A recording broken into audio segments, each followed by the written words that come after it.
Okay,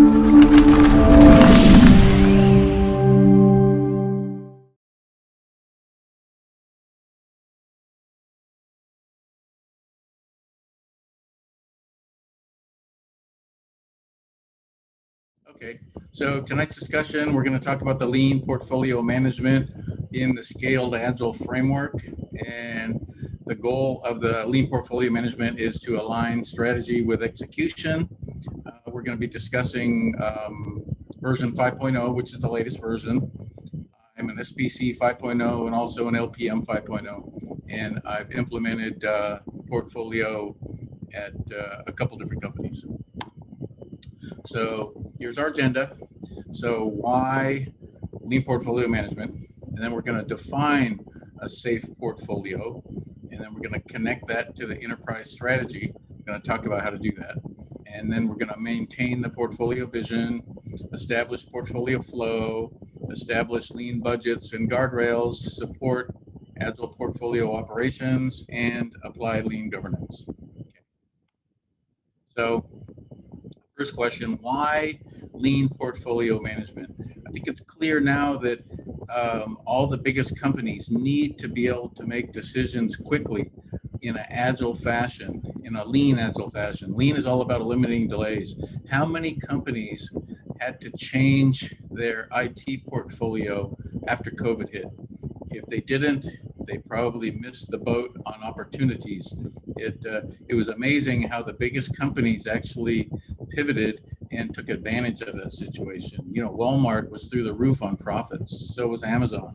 It's because they took advantage of the situation. And so companies that can pivot and perform in an agile manner at the highest level are likely to be more successful than companies that can't. The old strategy of budgeting and planning for delivery for the year in October, November for the next year are long gone for successful companies. That's why we have to be lean. So challenges, annual planning, perpetual overload. I see that all the time when I come into a company. Phase gate approval process, overly detailed speculative business cases, 400-page business requirement documents, measuring outputs versus outcomes. And so these are all challenges in implementing a lean portfolio.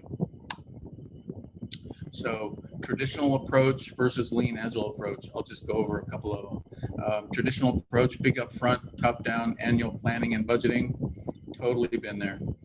Versus value stream budgeting, which adjusts dynamically with participatory budgeting. This is one of the latest concepts in lean agile portfolio management is lean budgeting. Very few companies are actually doing that, but it's the latest thing and it actually works very well.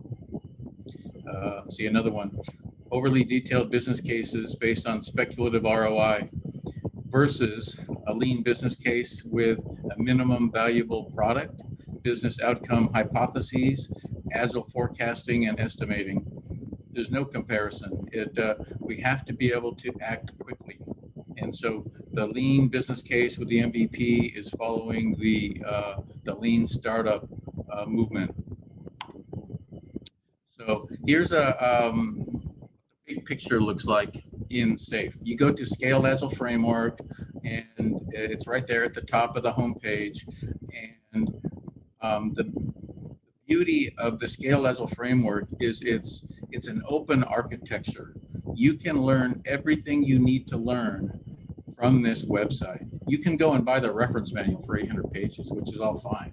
But you can click every one of these icons and a page opens up, and maybe more pages open up, and maybe more pages open up.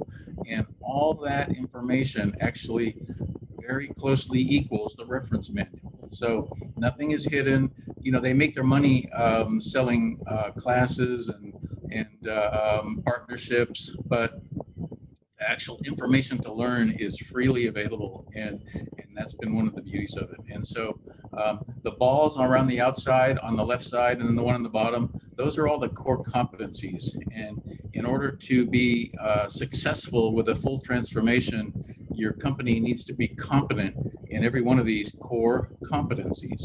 And so one of the ones on the left, second from the top, is lean portfolio management. So that's the one we're going to focus on. So here is all.